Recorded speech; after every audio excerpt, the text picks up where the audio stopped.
नमस्कार, स्नेहास फूड हबमध्ये मी स्नेहा तुम्हा सगळ्या खवयांचं पुन्हा एकदा खूप मनापासून स्वागत करते।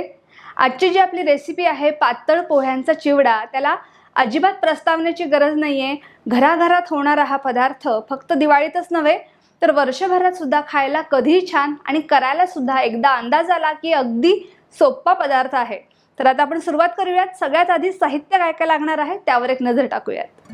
पातळ पोहे घेतलेत अर्धा किलो, सुकं खोबरं 80 ग्रॅम आणि त्याचे पातळ काप करून घेतलेत, शेंगदाणे आहेत 200 ग्रॅम, डाळ किंवा त्याला फुटाण्याची डाळ सुद्धा म्हणतात ती आहे 100 ग्रॅम, काजू पाकळी 50 ग्रॅम, मनुके 30 ते 40 ग्रॅम, मोहरी 1 टेबलस्पून, हिंग पाव टेबलस्पून, हळद अर्धा टेबलस्पून, तीळ घेतलेत 1 टेबलस्पून, खसखस 1 टेबलस्पून, हिरव्या मिरच्या ज्या स्वच्छ धुवून आणि पुसून घेतल्यात 50 ग्रॅम, कढीपत्ता साधारण मुठभर किंवा 30 ते 40 ग्रॅम, तेल घेतलंय 1 वाटी, नेहमीची ताटातली आमटीची जी वाटी असते तितकं तेल मी घेतलंय 1 वाटी, आणि जर का मेजरिंग कपने मोजून घेतलं तर 155 ml तेल आहे। हे तेल घेताना कमीच घ्यायचं, कारण एकदा वाढलं तर कमी करणं मुश्किल होतं। त्यानंतर पिठी साखर 1.5 ते 2 टेबलस्पून, मीठ चवीनुसार, पण तरीही मीठ आणि साखरेचा अंदाज मी जेव्हा पोह्यांमध्ये टाकेन तेव्हा पुन्हा एकदा सांगेन। त्याशिवाय हे सगळं प्रमाण मी खाली डिस्क्रिप्शन बॉक्समध्ये लिहिलेलं आहे, ते सुद्धा अवश्य वाचा। तर सगळ्यात पहिली गोष्ट म्हणजे पोहे विकत घेताना ते अर्धवट तुटलेले चुरा झालेले असे न घेता अख्खे छान दिसणारे नीट पाहून विकत घ्या। त्यानंतर त्याला 1 ते 2 दिवस चांगलं कडकडीत ऊन दाखवायचं, त्यामुळे ते छान भाजले जातातच, शिवाय चिवडा सुद्धा शेवटपर्यंत कुरकुरीत राहतो। तर असं मी हे पोह्यांना 2 दिवस चांगलं कडकडीत ऊन दाखवलेलं आहे, आणि आता आपल्याला हे पोहे भाजून घ्यायचे। पोहे भाजताना एका वेळेला मी 2 मुठच पोहे घेतलेत। थोडे थोडे पोहे घेऊनच भाजायचे, म्हणजे ते छान भाजले जातात। आणि कंपल्सरी पोहे भाजताना गॅसची फ्लेम मंदच ठेवा। मंद गॅसवर भाजायला थोडा वेळ जास्त जाईल, पण चिवडा चांगला 1 ते 2 महिने शेवटपर्यंत अगदी कुरकुरीत राहील। तर असे सगळे पोहे भाजून मी एका मोठ्या भांड्यामध्ये काढून घेतलेत।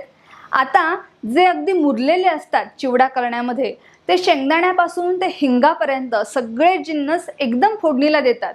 कधी कोणत्या वेळी कुठला जिन्नस तेलात टाकायचा ते त्यांना पक्क ठाऊक असतं, जसं माझी आई चिवडा बनवते। पण आता मी सोपी पद्धत दाखवणार आहे ज्यामध्ये तुमची फोडणी फसणार नाही आणि कुठलाही जिन्नस जास्त तळला जाणार नाही किंवा करपणार नाही। तर आता आपण पुढच्या कृतीला सुरुवात करूयात। इकडे कढईमध्ये तेल तापत ठेवलंय। मंद आचेवरती सगळ्यात आधी आपल्याला खोबऱ्याचे काप तळून घ्यायचेत। खोबरं पटकन जळतं, त्यामुळे मध्यम आचेवरती तेल चांगलं तापलं की नंतर मंद आचेवरच आपण खोबरं तळून घेणार आहोत। हळूहळू रंग बदलताना दिसतोय। आता खोबरं तेल जास्त शोषून घेतं, त्यामुळे तळल्यावरती ते मी लगेच पोह्यांवर न टाकता एका भांड्यात काढून घेणार आहे, आणि तेल निथळल्यानंतर आपण ते पोह्यांवर घालणार आहोत। आता शेंगदाणे तळून घ्यायचे, हे सुद्धा मंद आचेवरच तळायचे। आता मगाशी आपण जे तळलेले खोबऱ्याचे काप होते ते घालूयात। इथे खाली एक्स्ट्राचं राहिलेलं तेल तुम्हाला दिसेल।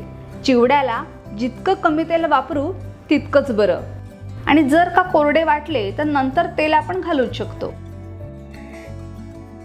शेंगदाणे तळल्यानंतर ते डायरेक्टच मी घालणार आहे। आता घालूयात मनुके। मनुके ऑप्शनल आहेत, बऱ्याच जणांना आवडतात, नाही आवडत, पण चिवडा खाताना मध्येच मनुका आला तर छान चव लागते। यानंतर तुम्ही काजू सुद्धा असेच वेगळे तळून टाकू शकता किंवा फोडणीमध्ये टाकले तरीही चालेल।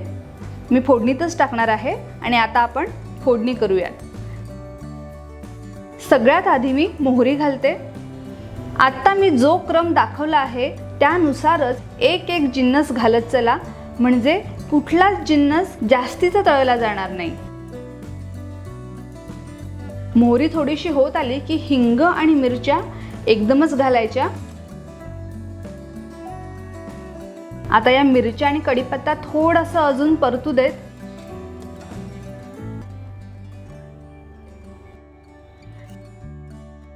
साधारण 30 ते 40% मिरच्या तळल्या गेल्यात आणि आपण घालूयात तीळ आणि डाळ.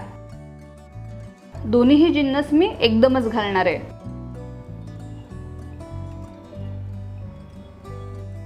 त्याचबरोबर आपण 1 टेबलस्पून खसखस सुद्धा यामध्ये घालूयात. आता हे डाळ भाजायला थोडासा वेळ लागेल. मंद आचेवर ते आपण चांगलं भाजून घेऊयात. मंद आचेवर आपण ते चांगलं तळूयात आणि तोपर्यंत मगाशी तळलेले मनुके पोह्यांवर घालूयात.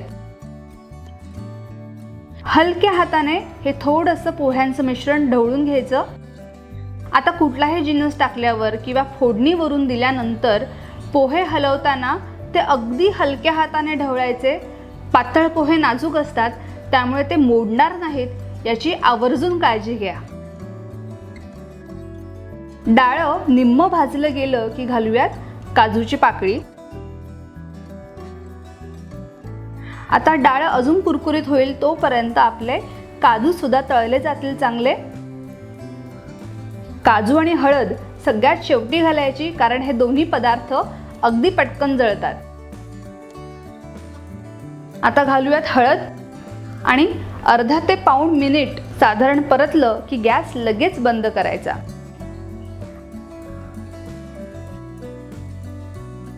आता ही गरम फोडणी आपल्याला पोह्यांवर घालायची आहे आणि सगळं नीट एकत्र करायचं आहे.